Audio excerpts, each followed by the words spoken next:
নমস্কার বন্ধুরা, আপনারা দেখছেন কুকিং হাবুজা অনিমা। আজকে আমি পাকা আমের একটা রেসিপি তোমাদের সাথে শেয়ার করব। তার জন্য আমি এইভাবে আমটাকে মিশিয়ে নিচ্ছি। দেখতে থাকো বন্ধুরা কিভাবে আমি পাকা আমের রেসিপিটা করছি। পাকা আম থাকতে থাকতে আমের এই রেসিপিতে একবার করে দেখতে পারো। এই আমের এই রেসিপিটা করার জন্য আমি একটা আম নিয়ে নিয়েছি, পাকা আম। সুজি নিয়ে নিয়েছি, সুজি দিয়েই করব। আর চিনি নিয়ে নিয়েছি। সবার প্রথমে আমি আমটাকে কেটে নেব। তার জন্য আমি একটা ছুরি নিয়ে নিয়েছি। ভিডিওর শুরুতেই একটা লাইক দিয়ে কন্টিনিউ করো বন্ধুরা।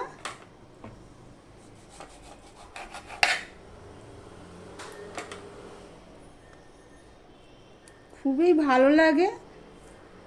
আম তো অনেক রকমভাবেই তোমরা খেয়েছো, কিন্তু এইভাবে একবার পাকা আমে এই রেসিপিটি একবার করে দেখতে পারো, ভালো লাগবে।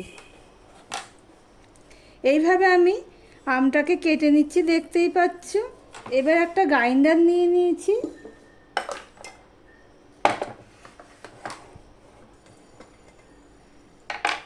নিয়ে চামচের সাহায্যে আমি এটা এর মধ্যে দিয়ে দিলাম।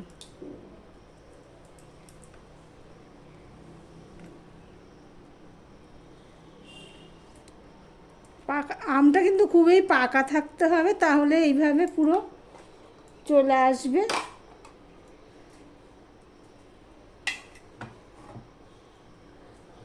চাকু দিয়ে আমি এগুলো আটির থেকে নিয়ে নেব।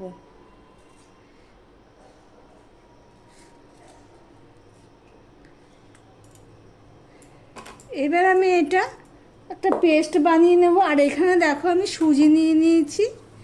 এই সুজিটা নিয়ে নিয়েছি, সুজি বলছি, গরুর দুধ নিয়ে নিয়েছি অল্প। আর গরুর দুধটার মধ্যে আমি সুজিটা ভিজিয়ে দেব। কাঁচা সুজি আমি ভিজিয়ে দিয়েছি।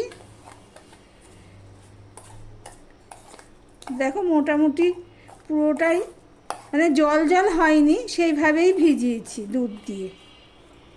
এটা ভিজতে থাক, ততক্ষণে আমি আমটা পেস্ট করে নিয়ে ফিরে আসছি। সঙ্গে থেকো।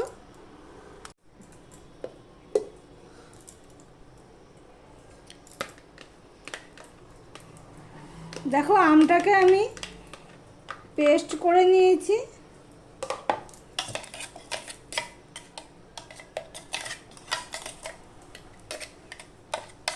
এবার এটা আমি এর মধ্যে ঢেলে দেব। এই সুজিটা আছে, এর মধ্যে আমি ঢেলে দিচ্ছি।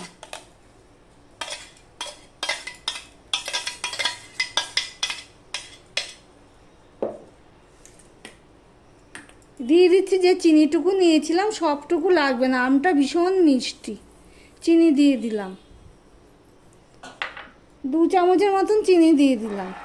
দিয়ে দিলাম ময়দা। দেখো বন্ধুরা, সম্পূর্ণটা আমি মিশিয়ে নিয়েছি।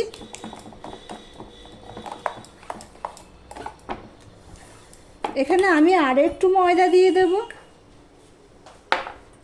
দিয়ে সম্পূর্ণটা আমি মিশিয়ে নেব।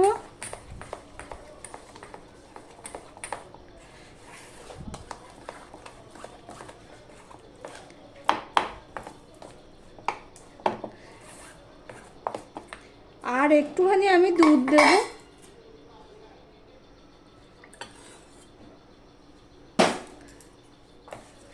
এবার আমি এটা আধা ঘন্টার জন্য আমি রেখে দিচ্ছি। তারপর তোমাদের সাথে কথা হচ্ছে, দেখতে থাকো। আমি 30 মিনিট পর তোমাদের সামনে আসলাম। আমি অফ ক্যামেরাতে আরেকটু দুধ দিয়ে দিয়েছি, কেননা সুজিটা তো ফুলে উঠেছে, সেই জন্য থিকনেসটা ঠিক এরকম হবে। আমি এখানে কটা কিশমিশ দিয়ে দিলাম, এটা অপশনাল, তোমরা দিতেও পারো নাও দিতে পারো। আর মিষ্টির স্বাদকে বাড়ানোর জন্য আমি দিয়ে দিলাম 1 চিমটি নুন। দিয়ে সম্পূর্ণটা আমি ভালো করে মিশিয়ে নিচ্ছি। এই কিশমিশটা দেওয়াতে কি হবে, এই যে যখন খাবে মুখে কিশমিশটা পড়বে, খেতে ভালো লাগবে। দেখো বন্ধুরা, সম্পূর্ণটা আমি মিশিয়ে নিয়েছি। আর এটা দেখো ঘনত্বটা কেমন হয়েছে, ঠিক এরকমই হবে। আমার ভিডিওটি যদি ভালো লেগে থাকে প্লিজ একটা লাইক করে দিও, শেয়ার করে দিও বন্ধুবান্ধব, আত্মীয় স্বজন সবার মধ্যে। এটা রেডি হয়ে গেছে রেসিপিটা করার জন্য। এদিকে একটা লোহার কড়াই বসিয়ে দিয়েছি, কড়াইটা গরম হয়ে গেলে আমি দিয়ে দিলাম সাদা তেল।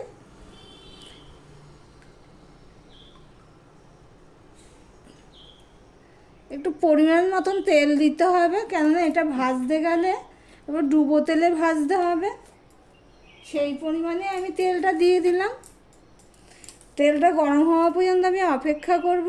দেখো তেলটা ভালো করে গরম হয়ে গেছে। এবারে আমি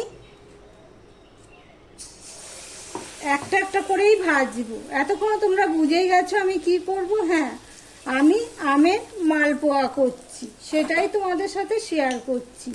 পাকা আম থাকতে থাকতে তোমরা একবার এইভাবে করে খেয়ে দেখতে। মালপোয়া তো অনেক রকমভাবে খাওয়া যায়, কিন্তু পাকা আমের মালপোয়া খুব দারুণ হয় খেতে। দেখো বন্ধুরা, উল্টে দিয়েছি তোমাদের সাথে কথা বলতে বলতে। যারা লাইক দিতে ভুলে গেছো চট করে একটা লাইক করে দিও। আমের মালপোয়াটা আমি ভাজছি, কিন্তু এটা আমি মিডিয়ামে দিয়ে ভাজছি, মিডিয়ামের থেকেও কম দিয়ে ভাজছি, কেননা লোহার কড়াই তো সেই জন্য। এবার আমি লাল লাল করে ভেজে নেব, দেখতে থাকো বন্ধুরা।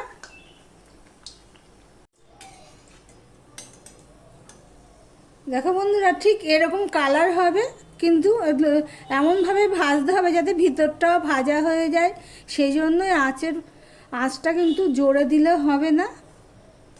এবার আমি একটা পাত্রটা তুলে নিলাম, তোমাদের আবারও দেখাচ্ছি আরেকটা দিয়ে। যারা লাইক দিতে ভুলে গেছো চট করে একটা লাইক দিয়ে কন্টিনিউ করো বন্ধুরা।